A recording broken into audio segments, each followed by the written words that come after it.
kutugezaho kugira ngo tuze gufata umwanzuro w'ubuzima. Byose tubisabye twizeye n'izina rya Yesu Kristo umwami wacu. Amen. Hanyuma bafatanije bamara kumabara n'uko bakwiye kugirirana bari mu mahoro cyangwa mu byaha. Cya kabiri, warategekewe kugira ngo abantu babyarane abana kandi abo bana babatoze ingeso nziza no kubaha Imana.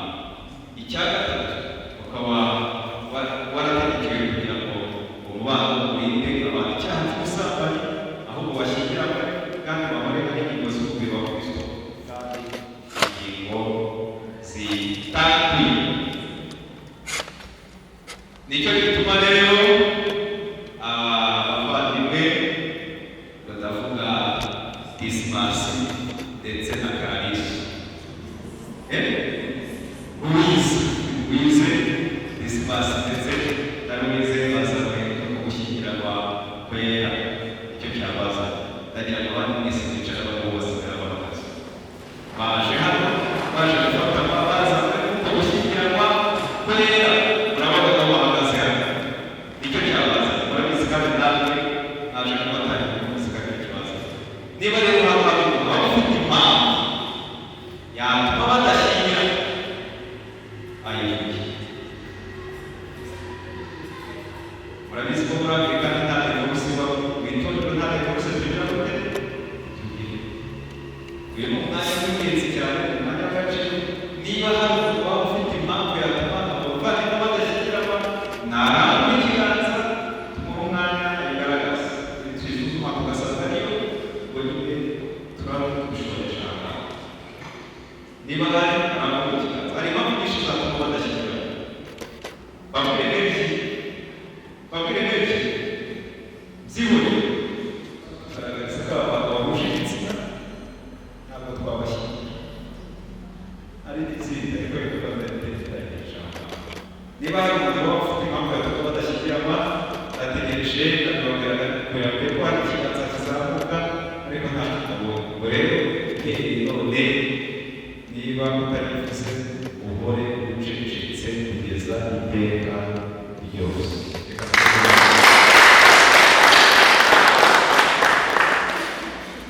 Hanyuma Disimasi nawe Louise, namwe ndabakubura mwembi kandi ndabihanangiriza. Ikintu cyo kwihanangiriza ni ikintu gikomeye. Iyo tuvuze ko turabihanangiriza kiba ari ikintu gikomeye. Kuko uzi yuko musaza bazungu bamusoma amateka ateye ubwoba, ubwihishwe mu mitima y'abantu byose bisahije. Niba muri uyu muntu waba ufite impamvu yatuma adashobora gushyingirana na mugenzi we runaka, birashoboka ko ushobora kuba wakoze ariko utarabona ubukwe bw'imizo ukagenda gusa ukibwira ukaza kugira ngo itari ikibazo, ariko niba ufite uburenganzira bwo kukugira oya yisubiye. Haramutse hari impamvu yatuma udashyingirana na mugenzi wawe, wikwita kwihana. Kuko ukwiye kumenya yuko abafatanyije mu buryo ijambo ry'Imana riteye imbere ntabwo baba bafatanyije by'ukuri, kandi gushyingirwa kwabo biba binyuranye n'amategeko. Akarere ka Disimasi atubwire hari impamvu baba bafite.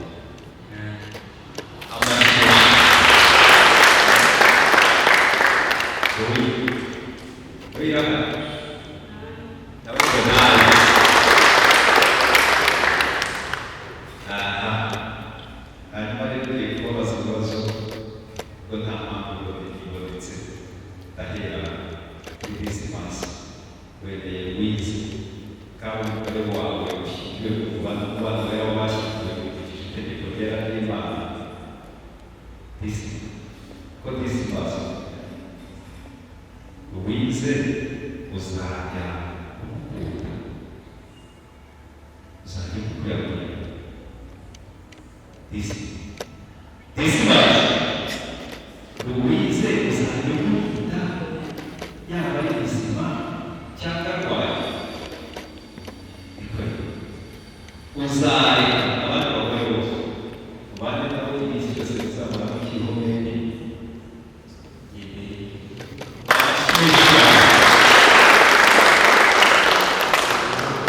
Niko rwitwa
kubyara abana bubaha Imana, hanyuma ikindi ni ugufatanya, ikindi ni ukurinda abantu icyaha cy'ubusambanyi n'icyo ngicyo cyo uyu munsi umutima Imana amaze gutegura imbere ye.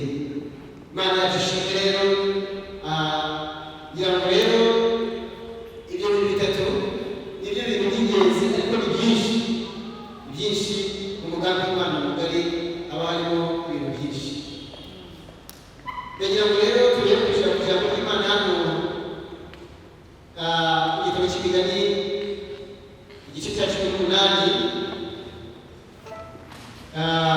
umurongo wa 22. Hari amagambo yifuje ko tuganiraho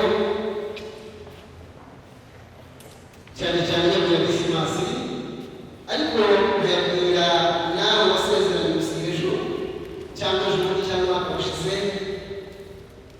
ngira ngo rwose ayo magambo tuyaganireho wongeye kuyatekerezaho. Mu gitabo cy'Imigani 18:22 hariyo amagambo Imana yavuze ikoresheje umuhanga uciye Salomo.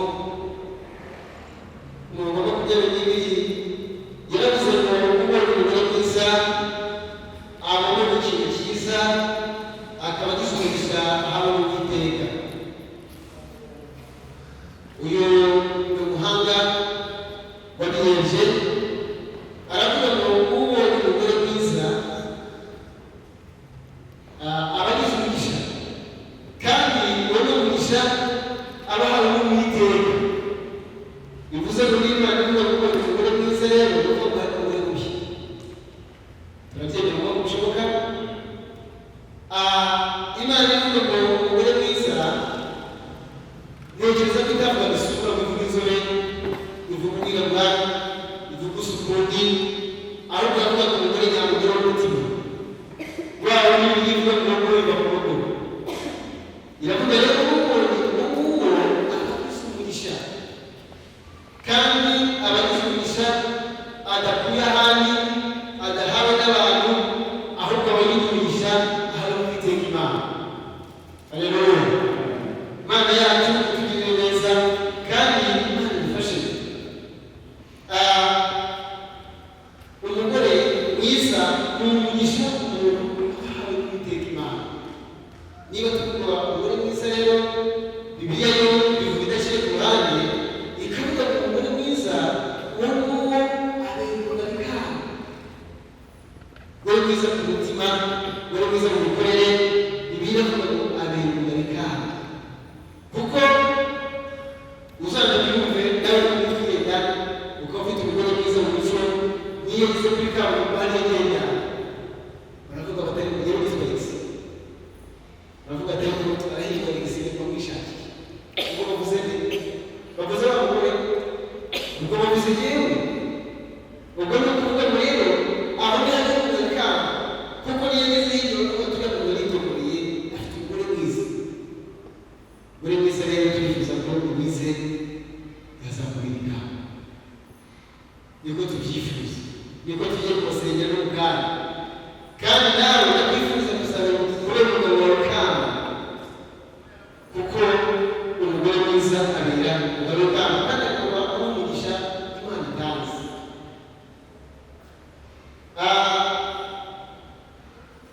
Iyo dusomye muri Malaki mu gice cya 2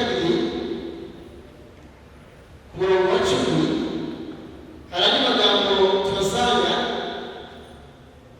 nanone Imana itubwira ku bijyanye n'ibyo mu ngo. Ushobora kugira umugore mwiza waba uri kugira ikamba, ariko ikinyuranyo cy'umugore mwiza ni umubi. Uwo rero bivugaho kimwe no kuvuga no kuvuga utari mwiza. Rero muri kino gitabo cya Malaki kugira ngo tubone ayo magambo ahari avuga Malaki yavuga ko badakora ibintu nubwo hari n'ibindi bindi yavuze, ariko ahangaha yavuze amagambo yo mu rusange. Malaki yaravuze ngo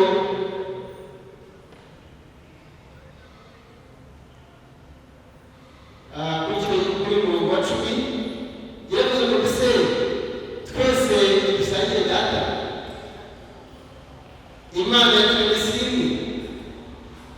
Ni iki gituma umuntu wese aremera mwene se tukica isezerano rya sokuruza ryarigamije kandi bakoze ibizira muri Isirayeli i Yerusalemu. Idati mucumye ku buturo bwa Uwiteka akunda kuko yarongoye umukobwa w'Imana y'inyamahanga. Gukora bene ibyo aruhamagara cyangwa uwitaba Uwiteka azamuca mu mahema ya Yakobo amucane n'utura Uwiteka n'ingabo.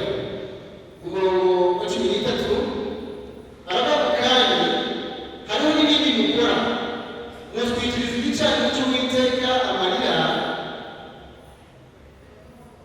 no kumoroga mugasuhuza umutima bigatuma atita ku maturo mutura ntayakire umunezero.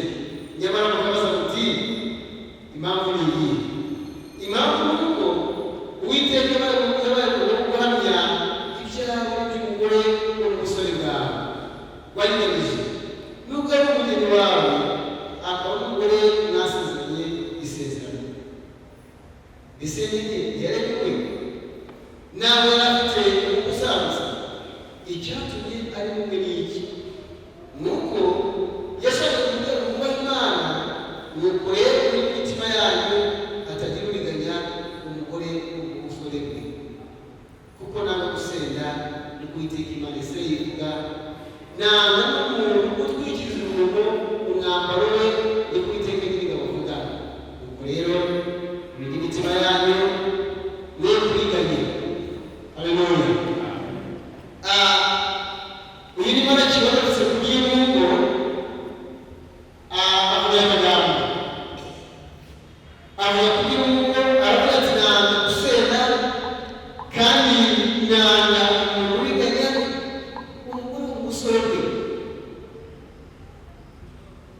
Icyo ngicyo ni ijambo ry'Imana. Nanga umuntu uriganya, nanga umuntu usenda umugore w'umusore bwe. Uyu munsi ikintu gikomeye gihanze kidahari kidakomeye imbere yawe ni ibintu byo bita divorce. Divorce ni ikintu cyeze rwose, ariko Bibiliya iratubwira ngo nanga gusenda rwose, nanga gusenda kandi nanga kumuganya umuntu w'umusore bwe. Reka ubwire Louise, niba hari ikintu kibabaza gikomeye, urabona ko hari umuntu ushingiye no kubabwira. Bibiliya iratubwira ngo umuntu w'umukene w'abavuga imwe ngo umuntu ngo intumbi n'inzego zose zimeze nk'ingoma. Rero mbwira ngo umuntu ubabajwe n'umusore bikundaniye arahemukirwa n'umusore biterekaniye bishakaniye, uwo muntu ashobora gupfa kubyibagirwa ahorana agahinda iteka. Umusore uhemukiwe n'umukobwa yishakiye guhemuka nyaguhemuka usanga benshi bavuga usanga yamuzi iyo mbere ashaka nakubona agasura amakuru kumeze kunarinze kubwo kuriyamo akaba atweretse uruhande rumwe, hanyuma batangira kubona ubundi ukamutima iyo kumenya. Rero icyo ni igikomeye gikunda gukomeza umuntu kandi kugikomeye cyane. Iyo uhemukiwe n'umukobwa w'umusore ugahemukirwa n'umusore w'umusore, nicyo kintu ntakukira. Nibyo bitubwiye ngo kandi hari n'ibindi mukorera mu rugo ngo mutwikize igiciro cyanjye amarira. Hari abantu benshi bajya gusenga bakagenda bakayizishya, ariko kuko batari mu cyumweru umugabo yarakubita cyangwa se umugore yarakubisina ari gusimbuka yiruka n'umutima n'ugatekanye agatwikiza igiciro amarira akanga akagenda. Imana yacu itugirire neza, twebwe turifuza urugo rwiza, turabifuriza kuzanezera mu rugo, turabifuriza ko mugira urugo rw'intangarugero. Ejo bundi mujyaga maze hakurya y'abandi za Rwanda agasezerano nahoze babwira Bibiliya nahoze babwira uburyo bivuga twita ziriya nzu ebyiri zijyanye umuvugo waje kubita ku nzu imwe ngo yaciriwe kuri fondasiyo, hanyuma umuvugo wo kubita uratandukana, hanyuma undi yarubatse inzu ku mucanga, noneho barangije umuvugo uraza uratemba ugakubita kuri ya nzu, umuvugo utwara ya nzu ugasiga na kimwe. Mana tugirire neza, naho sinabwira ngo ntabwo utagira umuvugo nawe muzabwira umuvugo uzaza rwose no kwa pasiteri umuvugo ariwo imvura ntawe itagwa, naho sinabwira ngo nuko itandukanye y'abayobozi yombi ni abashinze. Haleluya.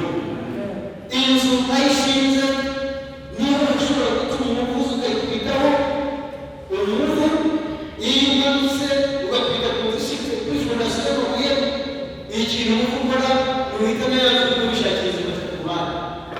Nicyo twifuza, nibyo bakora mu muvu. Ntabwo uzajya ntiwabura kuza, uzaturuka kwa nyakubahwa ukomeze kubabwira, uzaturuka kwa sokwe, uzaturuka mu baturanyi, umuvu kandi umanuka ugakora n'urureba bakavuga bati mureke turebe gucuza kuba, bakajya hirengeye bati turebe kwa Louise noneho kwa agasigara, yaba ari amagambo, yaba ari amadini, yaba ari ubuturutsi buna bagaragara hariya bati reka turebe uriya muvu w'abasigara. Rero turabifuriza kubaka kuri fondasiyo y'amabuye.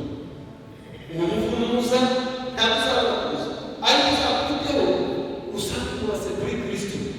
Umuvu w'amatiku w'amagambo n'umuza ugakubita kuri iyo nzu, uzasanga iyo zidadiye zidatangiye, noneho urangiza ukate wishakira inzira uce ku ruhande uhite n'ibireba, ariko inzu yawe isigaye hanze. Haleluya. Imana yacu turi neza kandi Imana ifashe. Rero turifuza ko rwose urwo rwanyu rwaba rwose rwubatse kuri Kristo, rufite fondasiyo ikomeye itanyeganyega, kandi Uwiteka avuze ngo ntabwo gusenya.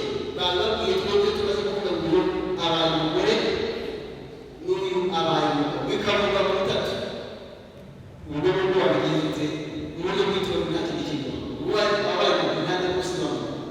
Rero niyo mpamvu twifuza ko urugo rwanyu rwaba urugo rukomeye, urugo rw'umugisha, urugo rw'inama.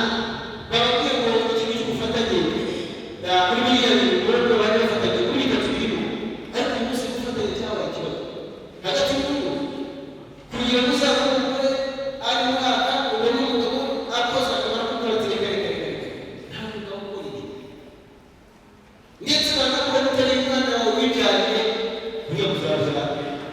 Ndakubwiza ukuri muzabyara, twese turi kubyatana none turabafite muzabyara. Rero kugira ngo uzabone umwana aciye ku kana ke agatera icyapa kugeza ubuhuha, uzumva niyo bakubwira ati nanjye ngo bize yamuranje umugabo utari wawe. Baravuga ngo umuturage ngo yamuhaye icyumweru, ngo yamuhaye babivuga ukuntu, ariko icyo Imana yari ikeneye ni ubufatanye hagati y'umuntu n'umugore. Kuko birivuga mu gitabo cy'imigani igice cya 9 iravuga ngo abagore batuwe, kuko ubwo niyo bafatanye barashyuha kandi bakaba umugozi w'ubutaka ucika vuba. Haleluya. Rero ubwo bumwe ubufatanye buramenyuza gushukana n'Imana, kuko ikiganiro ubufatanye ubumwe ntibuzabasha umugambi w'Imana, uzabagabanya abagabo nk'uko bitubwira mu Rwanda gukora igihe Korinto 13 hariya uko bavuga ngo bazabagabanya abagabo kandi bikomeza. Imana itugire neza kandi Imana ikomeze kudufasha. Turifuza ko rwose urugo rwanyu rwaba rukomeye, ejo tukazasanga muri abagabo bateye imbere, tukazasanga muri abagore bahamye mu bya Kristo, tudavuga bakamubwirana. Reka dusenge Imana. Mana data wa twese turagushimye, urakoze kuko Imana ishobora byose kandi ukaba Imana y'amahoro. Reka tugushimire kuko wari ku ruhande rwacu twebwe abubatsi mu minsi yashize. Turagushimira ko ari kutwiganiriza mu binyuranye, kandi turagushimira ko ushobora guteza intambwe bene data. Turagusabye kugira ngo rero wubakire, ushyigikire umwanya nabo,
butunzi no mu bukene, urwaye cyangwa uri muzima, nzajya mukunda, nzajya mugusha neza, mwumvira kugeza aho urupfu ruzadutandukanyiriza. Ruzadutandukanyiriza rikije itegeko ry'Imana bikoranye amashyi.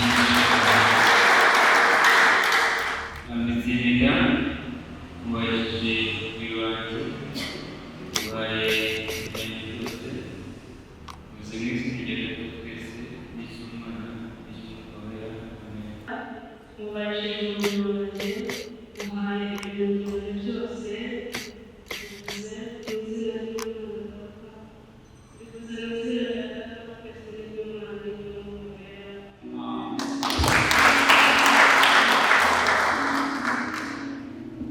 Bamaze gushyingiranwa bahahirana impeta, tugiye kugira izina ryawe kugira ngo nk'uko Isaka na Rebeka babanaga batava mu isezerano, ariko n'aba basuzizaniro barahiye isezerano basezerana. Itanzwe kandi ikemerwa niyo kimenyetso kandi umugabo bajye babana iteka bafitanye urukundo n'amahoro uboneye rwose bakurikiza amategeko yawe. Tubisabye mu izina rya Yesu Kristo umwami wacu.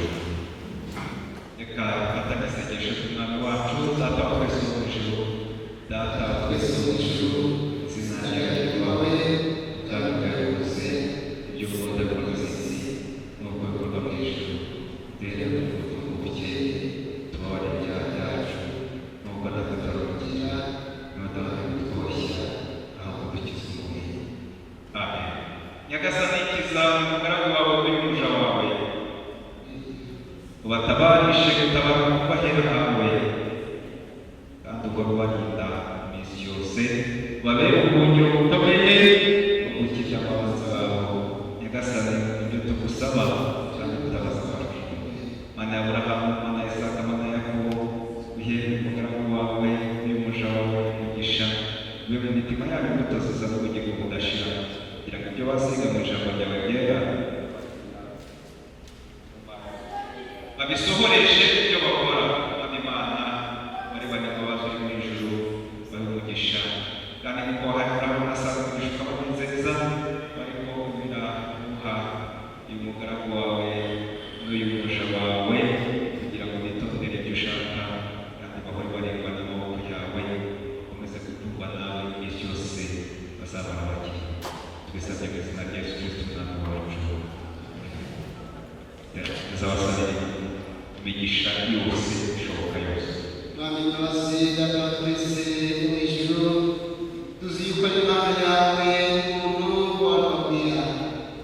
Turakwinginga umushishimisha wawe abahunde Dismas Louise babyarana abana bakundanye urukundo rw'abahuri ari abanyakuri, babona uko bazakuza abana babo ingeso nziza za Kristo, bagushimisha bakubahisha bisabwe n'izina rya Yesu Kristo umwami wacu. Kandi gushimira ko warebesheje imbaraga zawe zikomeye ibintu byose yakiriye nibyo, kandi umaze gutunganya ibindi, wategetse ko umugore akomoka mu mugabo waremye mu ishusho yawe, wateranira hamwe wigishe ku kizira rwose gutandukanya abo wateranije hamwe ushingiye mu Mana. Turagushimira ko wejeje umwana washyingiwe ukawuhera icyitegererezo cy'umwana wa Kristo n'itorero rye mu buryo bw'umwuka.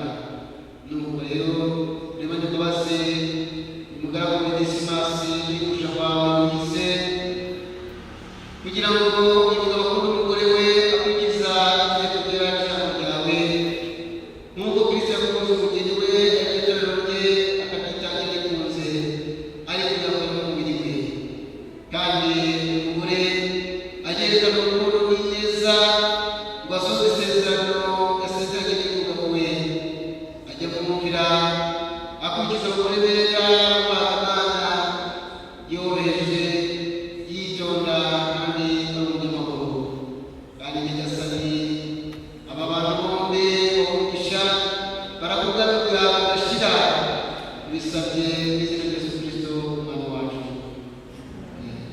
Imana ishobora byose mbere ibibazo tuzazabona igira neza yateranije hamwe gushyigikwa kwera isuke kuri mwebwe ubuntu bwayo busesekaye beze kandi bakumugisha kugira ngo ibyo mukoresha imitima yanyu yinezeze kandi muzabane gukundana urukundo rwera iminsi yose muzabana mukiriho. Amen. Reka mbasabe bahaguruke dukomere Imana amashyi.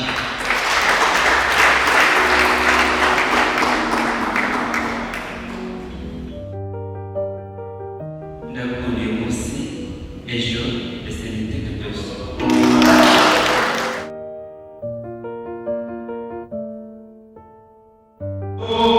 urugo rwawe batabizi neza Satani ntakajya yishima yabonye ibintu bitangiye neza arafuha akagaba ibitero ariko abaye isezerano ngo nzaba ndi kumwe nawe uzahagarare nabo nibagera mu gihugu cy'isi uzahagarare nabo nibagera mu bibagoye uzahagarare nabo nibagera mu byo badashobora kumva kimwe uzahagarare nabo kugira ngo batazagira na kimwe kizabahungabanya.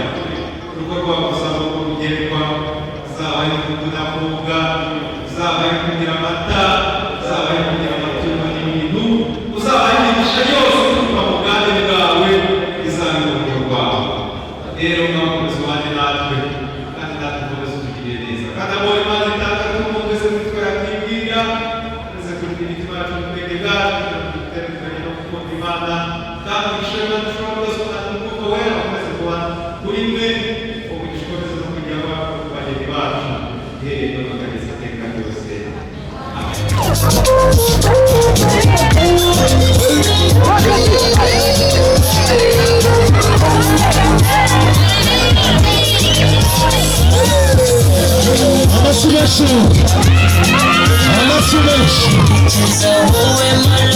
Amasimeshi ku bageni bacu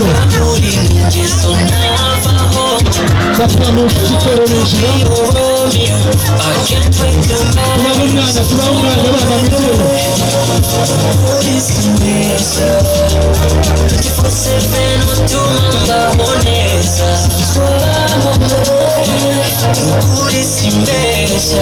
I just wanna be there for you,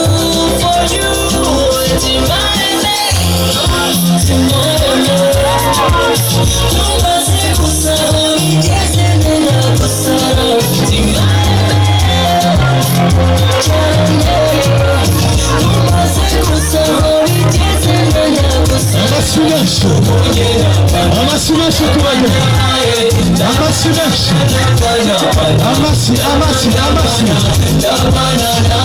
Africa from Rwanda, oh mama, she's a fighter. Africa lies in her bloodline. She's the woman of my dreams. She's the woman of my dreams. Yeah, woman of my dreams. Yeah, woman of my dreams. Yeah, woman of my dreams. gato muvandimwe nshuti yanjye ndagije muraho ni amahoro natwe iwacu turi amahoro twejeje amahoro.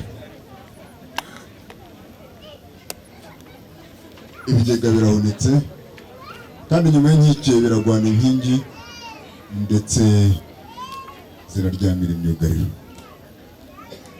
nagira ngo rero tuguhe ikaze we n'imfura mwagendanye mwiyumvemo ikaze iwacu nubwo zari zihinduye igihe cyo kwinikiza cyaza ari muhumura ahandi mu ngoro ngari ibirori ntabwo ari mu ruhongore nta nyana y'ubakandagire.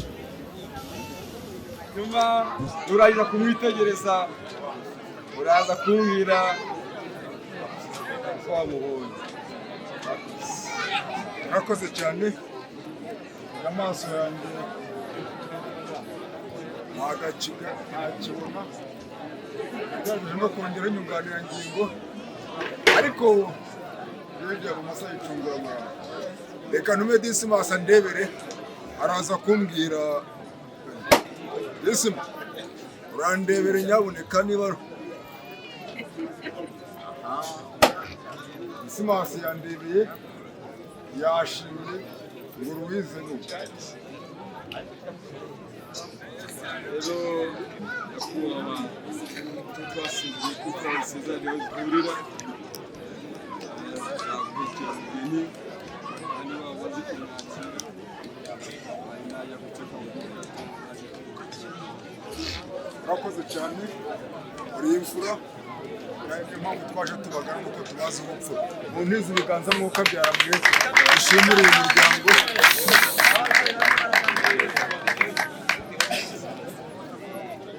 ni umuryango w'imfura abantu baguha bakagerekaho no kuguhekera muri imfura cyane nawe ugenda uca akabugi ni ukuri ntabwo nabona uko mbivuga turanezerewe iwacu kwa kubw'Imana turanezerewe kuko ibyo twasabye twabibonye imfura z'iwacu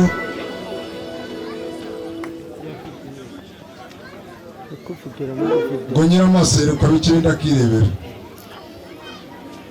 hagiye mwajyaga muntuma mumpa imitwa n'abamperekeza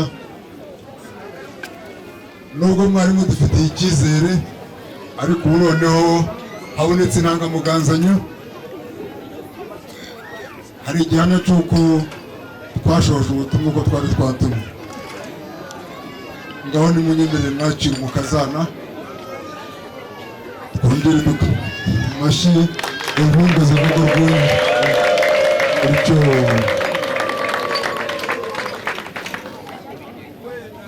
Louis ikaze mu muryango iwacu urisanga hari bakuru bawe bahabanje ariko hari n'abaramukazi bawe bazagutoza iby'iwacu ushyitse umutima mu gitereko mama ndahamya ko utazicibariza n'ubwo ugiye gushinga ko iwacu ibigega birahunitse inyuma y'inkike biragwana inkike kandi ntuzicwa n'ubworo kuko ziraryamira imyugariro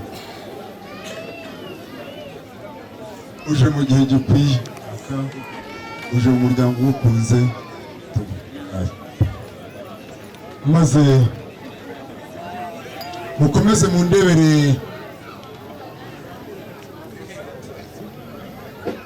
kwandagije umugabo ni umutwaro w'urugo ariko kandi nawe hari ubundi wigeze avuga muri imvugo nziza arabishimangira neza aravuga ngo umugabo ni iki umutwe w'urugo amashyi menshi amashyi menshi amashyi menshi ngira ngo ubwo nabazaga ibyo bibazo negezaga nkana nagiraga ngo mbe yuko babizi ariko barabizi ndagira ngo nabwire ikintu kimwe Pesimasi yatubwiye ngo umugore n'umutima w'urugo umunsi wataye umugore uzaba wataye umutima nuko ni murashyi guseruka ariko inshuti bacu baza guseruka nabo bafashe muri iyi njyana nziza indirimbo ya mbere ifaduza ubukwe bwabo bashyize mu mataka aha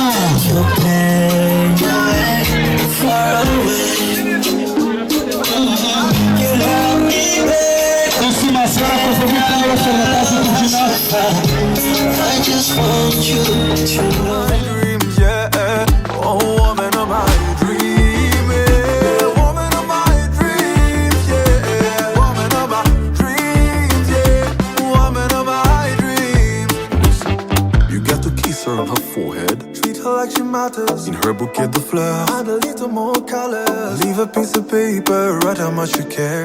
Go make her breakfast, that'll make her day. See the mountains, she moves every day. Every day. See the battles, she fights every day. Every day. See the way that she earns her respect. That woman, oh no, no. No, no, don't you dare make her cry.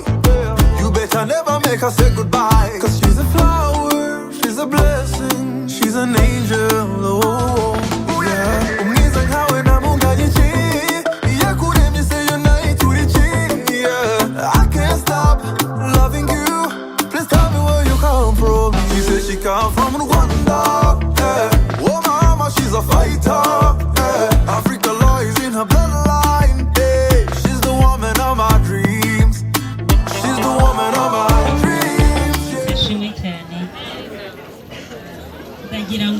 sinagenda ntavuze ndanezerewe ku bwa Louise na Dismas kubw'uyu munsi wabo udasanzwe.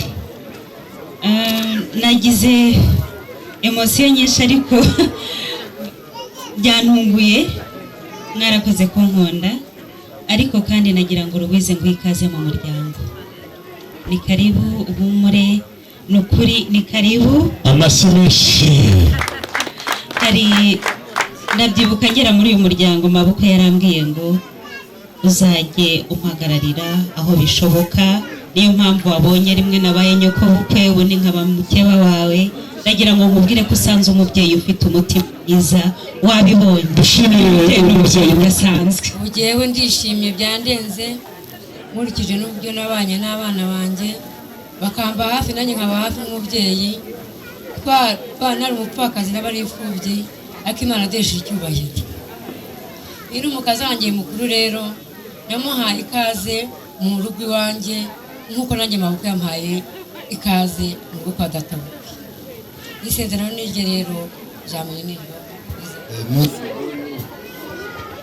Ntabwo umuntu yabura icyo avuga. Icya mbere turishimye kandi tubanezerewe cyane. Hanyuma rero Dismas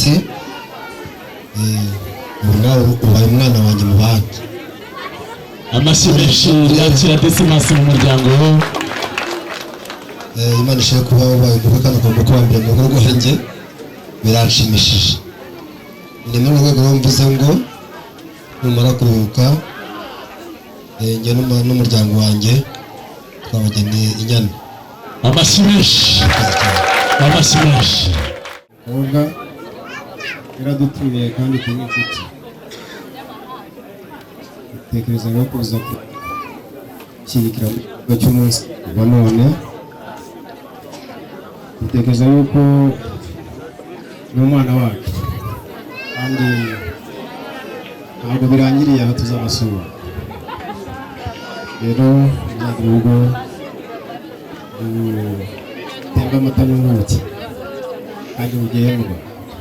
Iyi ntambwe muteye ni intambwe nziza cyane cyane y'abantu bayikoze basenga. Tubifurije rero kuzahirwa no kugendwa, natwe tuzababa hafi igihe cyose.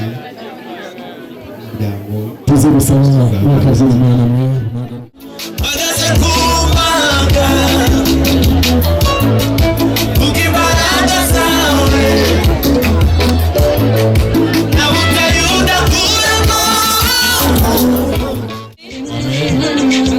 Nshima Imana kubw'aba bana. Dismas niwe namenye mbere, umuntu umuvuzeho mu kanya amuvuze neza cyane. Umuvugabutumwa n'umwana mwiza, n'umusore ushima Imana, umunsi yabaye umugabo. Ndanezerewe cyane, nanezerewe uhereye ku munsi wa mbere bimbwira nyereka umugeni, ubaza ibibazo byinshi cyane urabyibuka. Nanezerewe rero uyu munsi.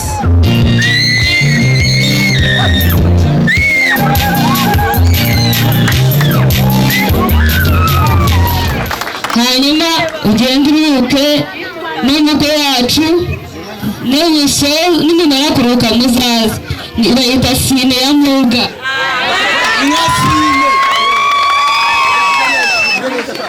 ya mata ndabizi ko ukunda amata. Sine ni inka y'umukamo cyane. Muhaye sine n'amata ya Burundi.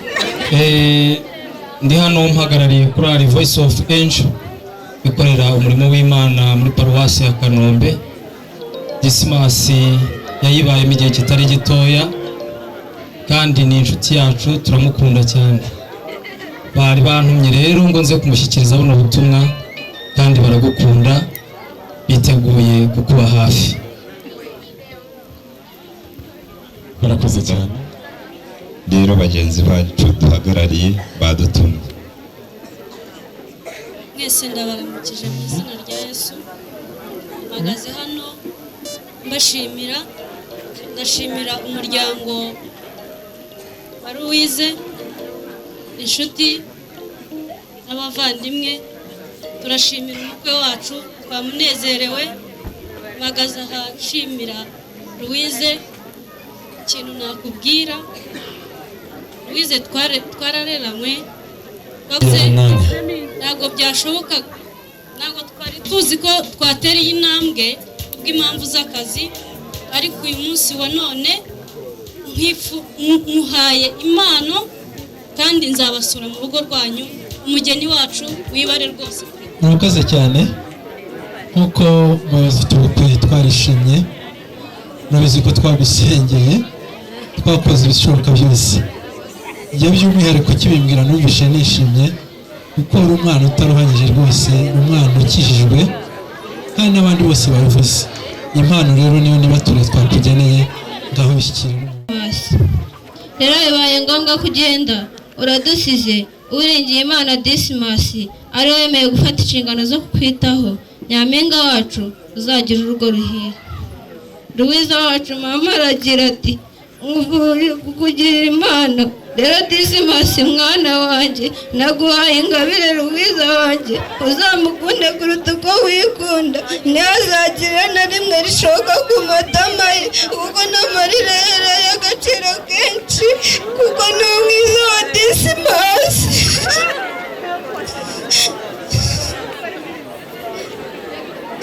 Ruwiza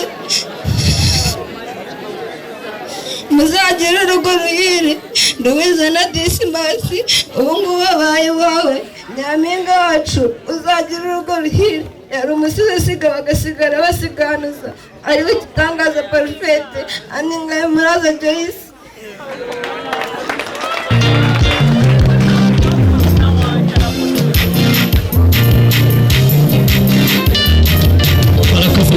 barakoze cyane.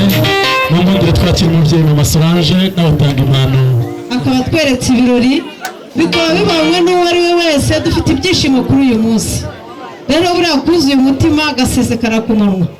Wowe watubereye umukobwa mwiza, Mama Faye wareze neza, ukomereza aho, Imana ikongerera imigisha nkurikije ibyo wakoze, izabikwibukira umugambi wo mu ijuru. Murakoze cyane, murakabyara.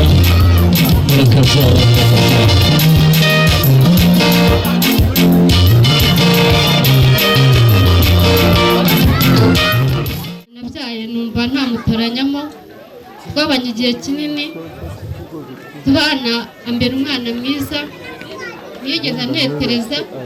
Mpagaze hano mushimira kuko ambereye umukobwa mwiza, aratwubahishije nk'umuryango. Ndongeye gushimira umukwe wacu, uzankundira umwana, uzamurinda agahinda. Ni umwana watese, iyo uvuze ararira, yemereye nka nyirasenge. Buriya rero ndakwinginze umwana wanjye ntazicwe n'amarira, azahora aseka iminsi yose. Ndabashimiye kandi urugo rwiza rurangwa no gusenga. Mbifuje kujya musenga mu rugo rwanyu kugira ngo urugo rwanyu rugume amahoro. Murakoze cyane.